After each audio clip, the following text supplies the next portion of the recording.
آج کی اس ویڈیو میں ہم آپ لوگوں کے سامنے اسلام کے تمام پیغمبروں کا ایک تفصیلی شجرہ مطلب کہ ایک کمپلیٹ فیملی ٹری رکھنے جا رہے ہیں، جس کو دیکھ کر پھر مسلم اور غیر مسلم دونوں طرح کی ہی آڈینس ان تمام نبیوں اور پیغمبروں کے بارے میں بڑی ہی اچھی طریقے سے جان اور سمجھ سکے گی کہ جن کا نام وہ اکثر سنتے آتے ہیں۔ اور سب سے بڑھ کر تو یہ کہ آپ لوگ یہ بھی جان سکیں گے کہ آخر مسلمانوں، عیسائیوں اور یہودیوں کا ایتہاسک طور پر آپس میں کیا کنیکشن ہے، کیا وجہ ہے کہ ویسے تو یہ تینوں ایک الگ الگ مذہب ہیں، لیکن اس کے باوجود بھی ان تینوں کے اندر ہی بہت ساری چیزیں سملر پائی جاتی ہیں۔ تو دوستو، اب اگر اپنے اس فیملی ٹری کو بالکل شروع سے شروع کریں تو پہلا نام ہم کو نظر آتا ہے آدم علیہ السلام کا۔ مسلمانوں، یہودیوں اور عیسائیوں تینوں ہی ریلیجنز کے لوگوں کا یہ ماننا ہے کہ دراصل آدم ہی ہماری اس دنیا کے پہلے انسان تھے، بس فرق اتنا ہے کہ اسلام میں دنیا کے ان پہلے انسان کو آدم اور ان کی بیوی کو حوا کہا جاتا ہے،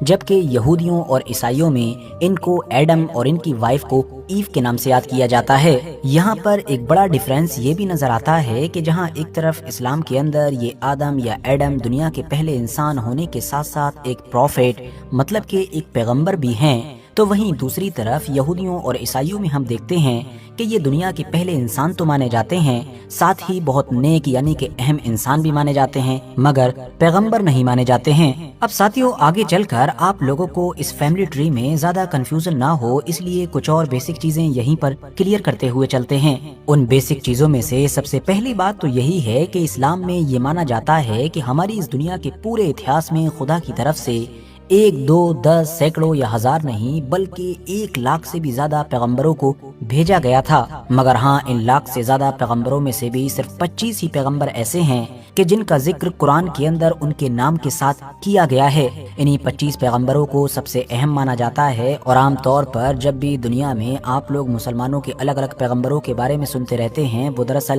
یہی سارے پیغمبر ہوتے ہیں۔ اور آج کے اس فیملی ٹری میں بھی آپ لوگوں کو یہی خاص 25 پیغمبر نظر آنے والے ہیں۔ اب اگر ہم دوسری طرف نظر ڈالیں مطلب کہ یہودیوں کی طرف، تو وہاں پر مسلمانوں کی طرح ہزاروں یا لاکھوں کی تعداد میں پیغمبر نہیں ہیں، بلکہ وہاں پر صرف اور صرف 55 کے قریب پیغمبر ہیں، ان میں سے بھی 48 مطلب 48 کے قریب میل جبکہ 7 کے قریب فیمیل۔ ہاں، آپ لوگوں نے بالکل صحیح سنا، یہودیوں کے مطابق ان کے اتہاس میں 7 کے قریب ایسی عورتیں بھی گزری ہیں کہ جن کو گاڈ کی طرف سے، خدا کی طرف سے نبوت دی گئی تھی۔ مسلمانوں اور یہودیوں میں پیغمبروں کی گنتی میں تو اتنا زیادہ فرق ہے ہی، اوپر سے یہ بھی کہ مسلمانوں کے جو 25 اہم پیغمبر ہیں، ضروری نہیں ہے کہ وہ سارے لوگ یہودیوں اور عیسائیوں میں بھی پیغمبر سمجھے جاتے ہوں۔ مثال کے طور پر دنیا کے پہلے انسان مطلب کہ حضرت آدم ہی پیغمبر